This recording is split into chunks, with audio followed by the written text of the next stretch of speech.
మీ జీవితంలో 2 చాయిసెస్ ఉంటాయి. ఒకటి కుక్కను పెంచుకోవడం లేదా పెంచుకోకపోవడం. కుక్కను పెంచుకోకపోతే మీ ఇల్లు ఎప్పుడు శుభ్రంగా ఉంటుంది. మీ చెప్పులు పెట్టిన చోటే పెట్టినట్టే ఉంటాయి. వైర్లు వేలాడుతున్నా, డోర్లు గేట్లు తెరిచే ఉన్నా, చుట్టాలు స్నేహితులు రావాలనుకున్నా ఎలాంటి ప్రాబ్లం ఉండదు. లైఫ్ ఏ సర్ప్రైజెస్ లేకుండా కామ్ గా ఉంటుంది. కానీ ఒక్కసారి కుక్కను పెంచుకోవాలని నిర్ణయించుకుంటే అన్ని మారిపోతాయి. ఇంటి నిండా మట్టి మరకలు, బట్టల నిండా కుక్కవచ్చు, విరిగిపడిన చెక్క ముక్కలు, చిరిగిపోయిన బట్టలు. ఇదే కాకుండా ఒంటిపైన ఘాట్లు, పెద్ద పెద్ద శబ్దాలు. ఎందుకో తెలుసా? కడుపున పుట్టకపోయినా అమ్మవయ్యావు, భయపెట్టడానికి ఆయనను నాన్నం చేశావు.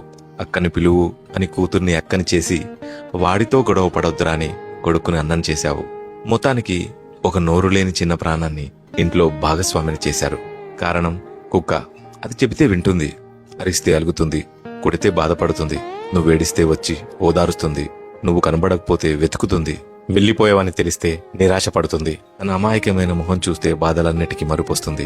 ఎంత చిరాకుతో వచ్చినా తను చూపించే ప్రేమతో లేని ఉత్సాహం తిరిగి వస్తుంది.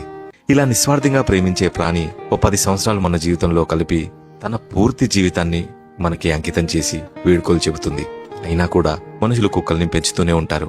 ఎందుకంటే చివర్లో ఎదురయ్యే బాధ కంటే మధ్యలో దొరికే ప్రేమ అమూల్యమని, ప్రతి క్షణం ఎంతో విలువైందని అదే కుక్క మనకు నేర్పుతుంది. కాబట్టి dog parents, really you are great.